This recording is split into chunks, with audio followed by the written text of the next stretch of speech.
and welcome to my Kochi Academy show. I'm Michael Taifour, and this is my YouTube channel. Again, Facebook and Instagram went down for some users on Friday, October 8th, only 4 days after the Instagram, Facebook, Twitter, and WhatsApp first 7-hour outage. This time, you could hear politicians in the US whispering about a possible breakup of Facebook's monopoly. What a joke these politicians are. You want to hear a real joke? Do you know the difference between monopoly and Facebook's monopoly? With the monopoly game, at least you get free parking, a luxury tax, and more importantly, rich people who actually go to jail. Now, this reminds me. A friend of mine told me the other day that his wife's gynecologist started following her on Instagram. I wonder, he said, what more does he want to see?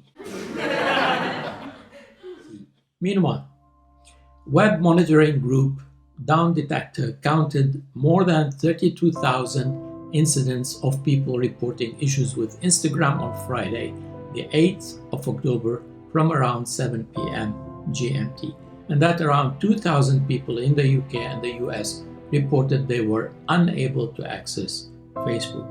What makes me laugh is that those stupid politicians are still demanding to break up the monopoly of Facebook over social media.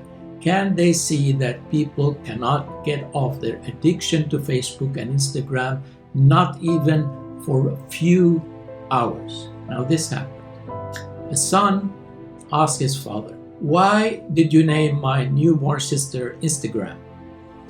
"Because your mother loves Instagram and spends enormous amounts of time on it. So it was my way to get her off her addiction," the father replied. "Oh," the son said, "now I understand why you named me Pornhub."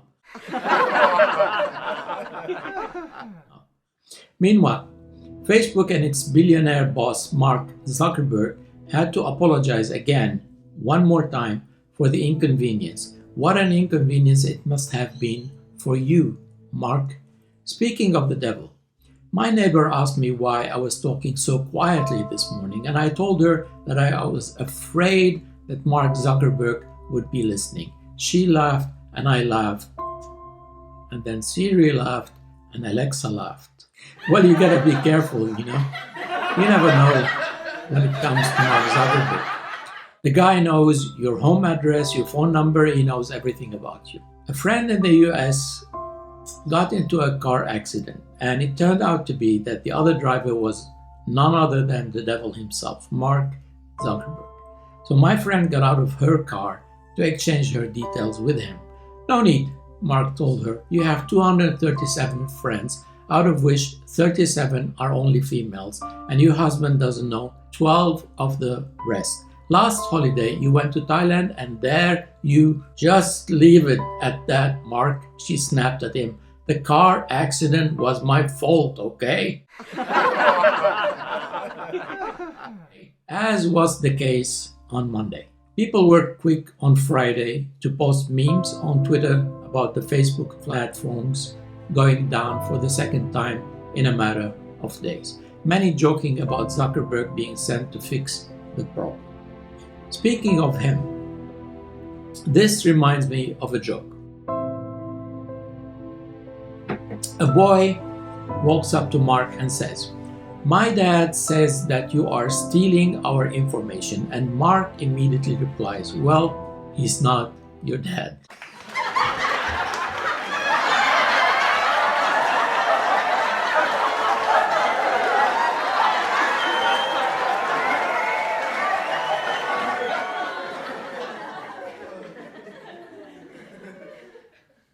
Meanwhile, Facebook is said to have seen an estimated $100 million in lost revenue as a result of the outage. $100 million for a $1 trillion company. Come on, give me a break. By the time Mark Zuckerberg takes a shit in the toilet, he would make that much money. As you all well know, Facebook is big now. Too big for those crooked American politicians to break it up, like they did to Microsoft in the year 2000. But still, it's not as big as Jeff Bezos' Amazon. Eat your heart out, Mark Zuckerberg. You know, there's an Amazon River, right? Do you think there will be Lake Facebook soon? Or Mount Instagram? Or a Twitter Valley? Meanwhile, call me a conspiracy theorist. But what I don't understand is why all these outages happened hours after the interview with that former employee turned into whistleblower Frances Hogan and a day before her testimony in front of the US Congress. Could she have fueled one of Facebook's most serious crises yet? I'm not sure about that. All I know is that I was having coffee with a friend before the outage happened when his girlfriend sent him a message on Facebook saying this.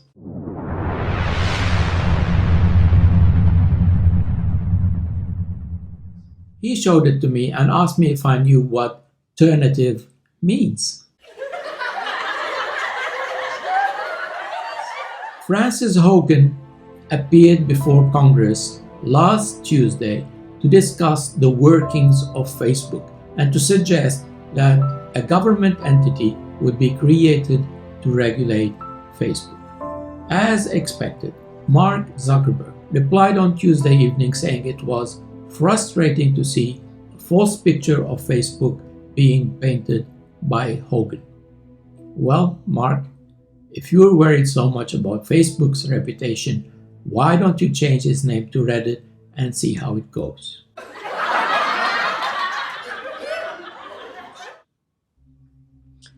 In her testimony, Hogan emphasized the power held by a service that is tightly woven into the daily lives of billions of users. Really? I mean, listen to me, Hogan. I don't know if Facebook has ever caused the lame to walk, but it has certainly caused the dumb to speak. On another note, she also highlighted that the social media giants' platforms are fueling a contagion of eating disorders, body shaming, and self-dissatisfaction that is particularly dangerous for young people. Well, at least she got that right. Facebook has become so entrenched in our lives that even a friend of mine was complaining the other day that his kids don't have Facebook. He will never know when their birthdays are. Well, that's what she says. Listen to this. There are going to be women walking around this planet in 60 years with brittle bones because of the choices that Facebook made around emphasizing profit today.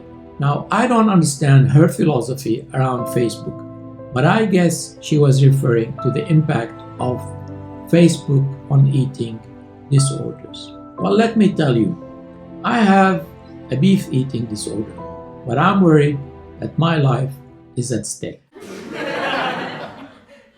Now, speaking of eating disorders, a mother took her son to an eating disorder support group, and the group therapist looked at one of the mothers and said, "The reason you named your daughter Brandy is because you've got an alcohol addiction." Then turned to another mother and said, "And it's obvious you have a sugar binge because you named your daughter Gandhi." So the mother, who had just joined the group, grabbed her son by the hand and said, "Come on, Dick, we're out of here." Anyway, Hogan noted in her testimony that she believed Facebook was not fundamentally bad, but rather needed external intervention to guide its way from a place that breeds toxicity. I don't understand how Facebook cannot be fundamentally bad or have a toxic environment when it's the closest thing to being in jail. You have your picture profiled, you sit around all day writing on walls, and you get poked by guys you don't know.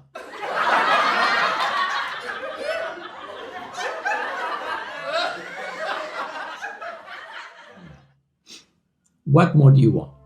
By the way, I was thinking of changing my name on Facebook to Benefits. This way I'll have friends with benefits. Please tell me, how can Facebook not be bad when behind every student who still attends classes in school, there is a deactivated Facebook account? I was talking to my neighbor's son, and he was telling me that he spent his entire day on Facebook, WhatsApp, and Instagram. So I asked him if he had life, and he replied, "Oh my God, can you send me a link to that one?" Going back to Facebook going offline. According to Down Detector, which tracks outages, this was the biggest failure it has ever seen, with 10.6 million users reporting the issue from around the world. How could this be the biggest failure of all time when Facebook has 2.9 billion monthly active users? You tell me. Most likely, those 10.6 million users who got very upset about Facebook going off-grid were dismayed because for 7 hours they couldn't find out what their friends and family on Facebook were up to. Do you know why Facebook is so successful? It's because people show way more interest in other people's lives than their own. I remember the days when we used to have opinions, even if it was just a humble opinion. Now, everything seems to be revolving around social media. We defend ourselves on social media. We abuse each other on social media. We call each other names on social media, and we shout at each other on social media. All of a sudden, every idiot in town found a voice on social media, while used to be intelligent people got dumber trying to defend stupid arguments on social media, which only idiots understand. And if you don't happen to be part of this hypocrisy, then you are not an activist, or you are not an influencer, or a spammer, or a passionista, or a fashionista, or a social butterfly. Well, I don't want to be any of those things. I don't want to promote negativity online and then expect people to look at me positively. I want to have a purpose again in life. I want to be human. I am a human. As long as I'm not part of this book of lies called Facebook, then I'm alive. Once upon a time, when there was no Facebook, no Twitter, and no Instagram, these were splendid times because people talked to each other and communicated with each other. Those days are long gone. If Eve, in the beginning of times, directed Adam the wrong way, so does Facebook nowadays, navigating us in all the wrong directions. Today, thanks to social media, people take stupid selfies, post them on these dumb platforms, and pollute the world with their dumb shit. And what intrigues me the most is that people still call this progress.